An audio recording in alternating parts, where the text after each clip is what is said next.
It's good to be here, to see all of you. I'd planned to attend National Conference 2 years ago. I even bought a plane ticket, but health issues intervened. So for me, this Conference 2013 is a landmark experience. I cherish every minute of it. Evan Bussman, support group facilitator from Atlanta, has been working with me to create something quite different for this year's luncheon. Nathalie Caminiti, a former social worker from New Jersey and lifelong friend, was invited to help us with a case study exercise. In a little while, Nathalie and Evan will go around from table to table as you begin to discuss questions designed to sharpen awareness about how we communicate and how this carries over into facilitating support groups.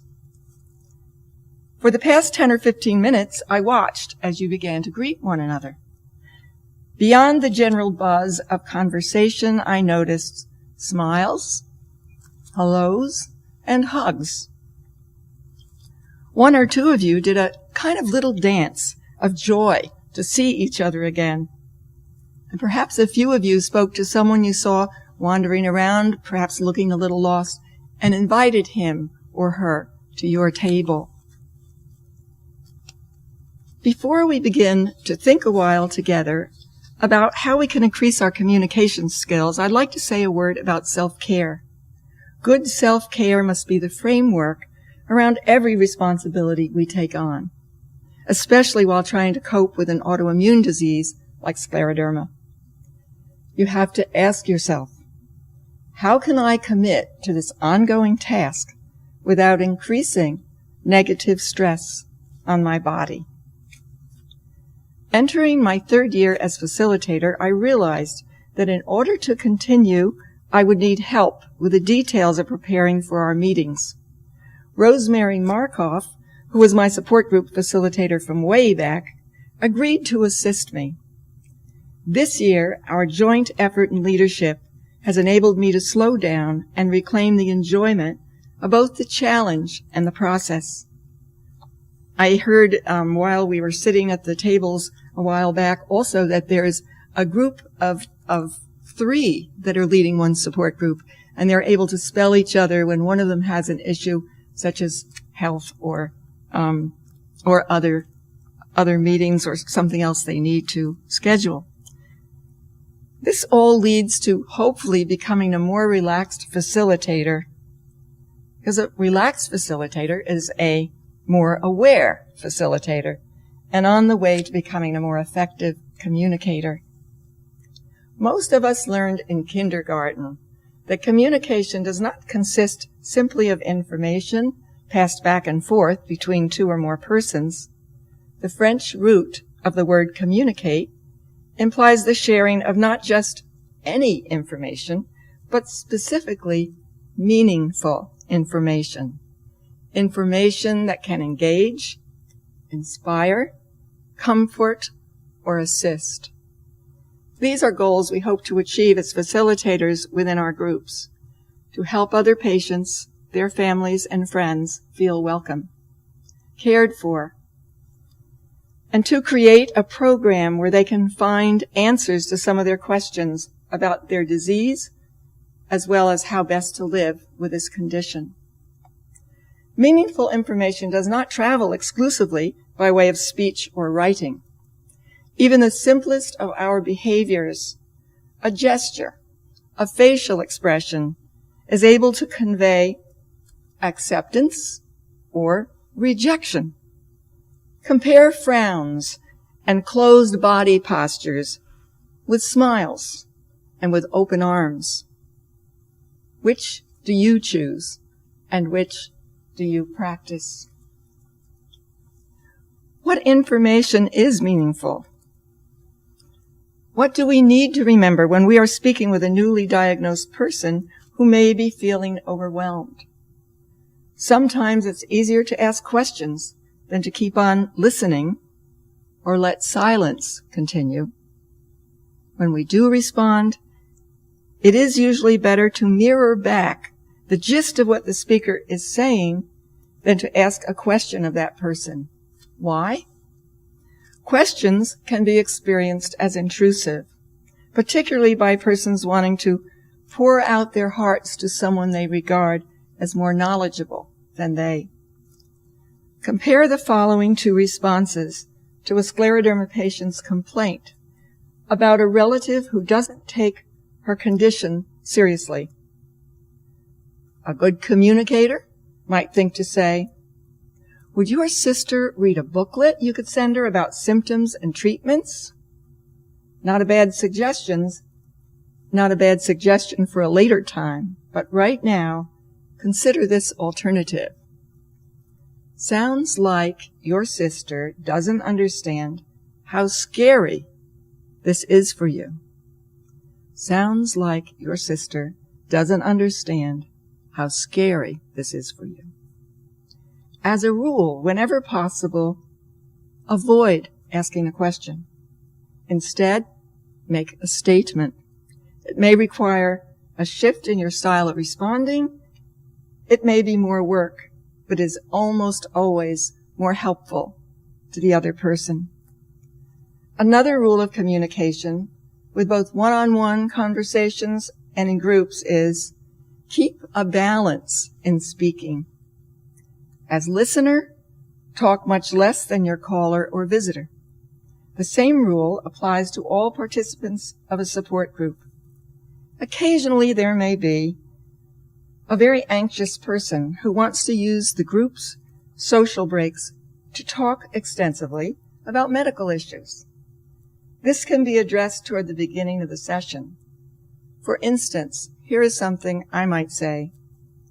So that everyone who would like to talk gets a chance, we have a rule about not talking more than a few sentences during the go-around and no more than 5 minutes during social breaks. This also goes for this facilitator, for me, for you. So if you ever see me getting carried away, I say to my group, please let me know. Meaningful communication also includes recognizing and respecting a person's resistance to participation. In our go-around, we are seated at joined tables. Usually there's between 8 and even sometimes 20 of us. I suggest participants say their first name, the name of their town, and information they would like to share or have to share since our last meeting. And then I say, if anyone would like to skip the sharing, just say, I pass. Another point of resistance may be around hugging. In our Binghamton, New York group, there has always been a tradition of hugging one another. I'm one of those people who's nearly always ready for a hug, unless it happens to be outdoors on one of those 105-degree heat index days we had in New York last week. However, there are people who are shy of hugs, from near strangers and even from long-time acquaintances. Here is my hugging statement. Over the past few years, some of us have gotten into the habit of hugging each other when we arrive and hugging each other when we're leaving meetings. Those who prefer to shake hands, just extend your hand so we know what is more comfortable for you. Does this sound unnecessarily complicated? Maybe so. But here is a puzzle. An elegantly dressed mother and daughter were first-time participants at a meeting where we had one of the best presenters ever and where the flow of discussion seemed flawless. Something about their manner made me concerned about whether they would be put off by the hugging that was going on. I made my disclaiming statement and at the same time was trying to gauge their resistance from their body language. Filing out at the close of the meeting, I waited while each of the two elegant women opened her arms for a hug from me. I still wonder if they were too polite to go against the flow because they never returned. Sometimes people don't come back to a group and we wonder why. I don't think there's ever a way of knowing. Each of us, as facilitator, needs to improve our skills in communicating with words as well as with body language. I like to sit quietly and go over the program the afternoon before our group session. I look over my notes and I visualize the process step by step. Our statement about keeping confidentiality, the sharing of an encouraging news clip or story, or how I might introduce the presenter. In every way, I am trying to imagine how to make the upcoming meeting more user-friendly. My intention is clear. I am aiming for time together that excludes the meaningless information, the chatter, really, that is everywhere on TV, in the street, and even sometimes in the halls of learning. Meaningful information is a whole other thing. For me, the gold standard is, can you listen to another's heart and look into the other's eyes before you speak? Often not easy to do. The essential pause, so difficult to maintain, is an invitation for the other to enter a sacred space with you. I pray for the steadiness of spirit to wait patiently through those moments, because this is where the truth is most likely to be told. There is a push these days to keep things positive and upbeat in support groups. How do we practice being positive? I would say we are being positive when we are being genuinely receptive. I must want to hear what the newly diagnosed person with scleroderma is saying and feeling. I must want to listen. I must want to listen in a way that gently receives her sadness or quietly hears his complaint. Remaining positive is not about playing Pollyanna or saying, "Don't worry, things will get better," to someone who may be wondering if her life is worth living. It is about the willingness and the ability to walk alongside her, to listen to her without judgment. If we as facilitators or anyone in the present company recognizes warning signs of the risk of self-harm, we must call to let a family member or health care provider know our concern. For me, what it comes down to, this growing skill in communicating and facilitating, is the practice of presence. A broadly religious term, presence, or being there, translates easily into the language of awareness as we grow into persons with increased sensitivity to others' needs. To encourage presence in ourselves and others takes a different sort of work.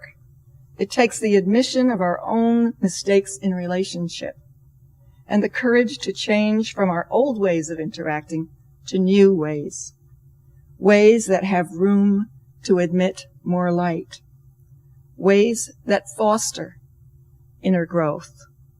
Thank you.